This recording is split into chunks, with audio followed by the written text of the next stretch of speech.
চলমান এই সংকটের মাঝে শুরু হলো নতুন গ্যাস কূপের খনন কাজ। আশার আলো দেখাচ্ছে নোয়াখালীর সুন্দরপুর ৪ নম্বর কূপ। বিস্তারিত জানবো। নোয়াখালীর সেনবাগের চারিগাঁও এলাকায় আছেন সহকর্মী সাইফুল্লাহ কামরুল, সরাসরি তার কাছে যাব। আছি নোয়াখালী সেনবাগ উপজেলার নবীপুর ইউনিয়নের বড় সারিগাঁও গ্রামে। এই গ্রামে গ্যাসের সন্ধান মিলেছে। সেই লক্ষ্যে গতকাল থেকে বাপেক্সের একটি প্রতিনিধি দল নোয়াখালী সেনবাগ উপজেলার নবীপুর ইউনিয়নের বড়চারি গ্রামের খনন কাজ শুরু করেছে প্রাথমিকভাবে। আজকে এখানে পুরোদমে খনন কাজ চলতেছেন। বাপেক্সি কর্তৃপক্ষ আমাদেরকে জানিয়েছেন সুন্দরপুর গ্যাস ফিল্ডের ৪ নম্বর মূল্যায়ন কাম উন্নয়ন কূপের এই ডিলিং কাজ শুরু হয়েছে।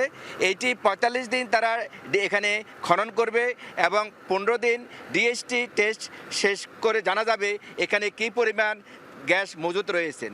বাপেক্স কর্তৃপক্ষ, বিশেষ করে বাপেক্সে যিনি এখানকার খননের ইনচার্জ আছেন জাকির হোসেন খান, তিনি আমাদেরকে জানিয়েছেন এখানে তারা আশা করতেছেন প্রতিদিন ৭ মিলিয়ন ঘনফুট গ্যাস জাতীয় গ্রিডে তারা যুক্ত করতে পারবে।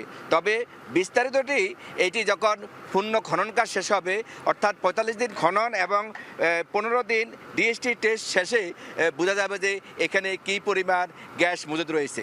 এই গ্যাস সন্ধান পাওয়ার খবরে এখানকার স্থানীয় জনগণ খুবই উল্লাস প্রকাশ করেছেন।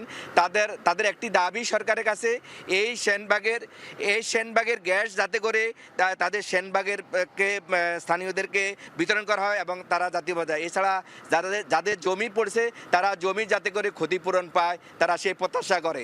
এই ছিল নোয়াখালী সেনবাগ উপজেলা থেকে আমার কাছে গ্যাস প্রাপ্তির সর্বশেষ তথ্য।